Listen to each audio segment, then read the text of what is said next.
All right, we are roughly 45 minutes to the closing bell, and although markets are selling off a bit today, they're still in record territory when you consider where we've been all year. And then there's a new article on the Yahoo Finance webpage. Our editor-in-chief, Andy Serwer, interviewed Ian Bremmer from Eurasia Group. And Mr. Bremmer said that there's a, quote, real chance the Afghanistan withdrawal could destroy President Biden's administration, the presidency. But the markets seem to be looking in the other direction. Let's bring in Rick Newman, who's been writing about this and taking a look at what's actually motivating the markets despite the humanitarian crisis we're witnessing. Rick?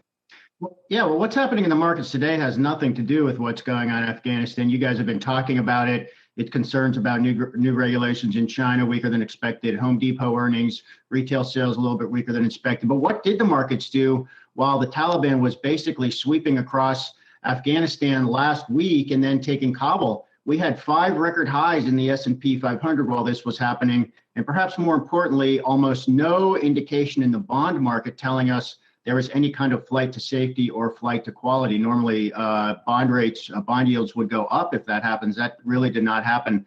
So markets have obviously been paying attention to what's, these terrible developments in Afghanistan, just like the rest of us. But investors don't think this has any implications for stock or bond markets in the moment. So that's obviously a good thing. I think for sure there are second order consequences that could affect markets down the road. And that does include things such as you just mentioned, Adam. What does this mean for Joe Biden's presidency? And what does it mean for Democrats who are trying to defend very slim margins in both the House and the Senate in next year's midterm elections? We'll find out.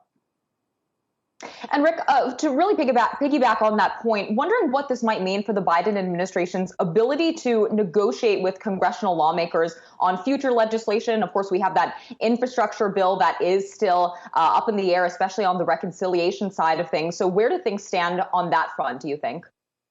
I think it really depends what happens in, let's say the next 6 weeks. So as we speak, this evacuation is underway, not just for American diplomats, other people associated with the 20-year American war effort there, Afghan interpreters, and literally thousands of people who are now at risk.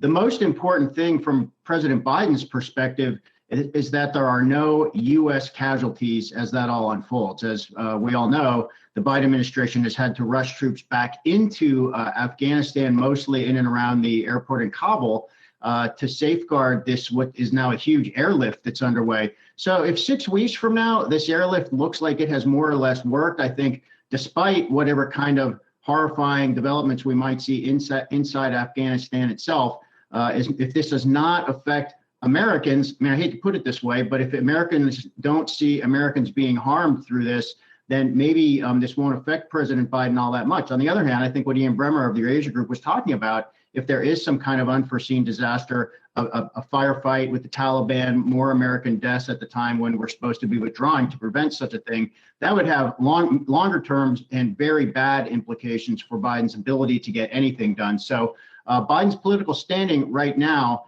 depends on whether this evacuation goes more or less smoothly, if you can use that word, or if something bad happens.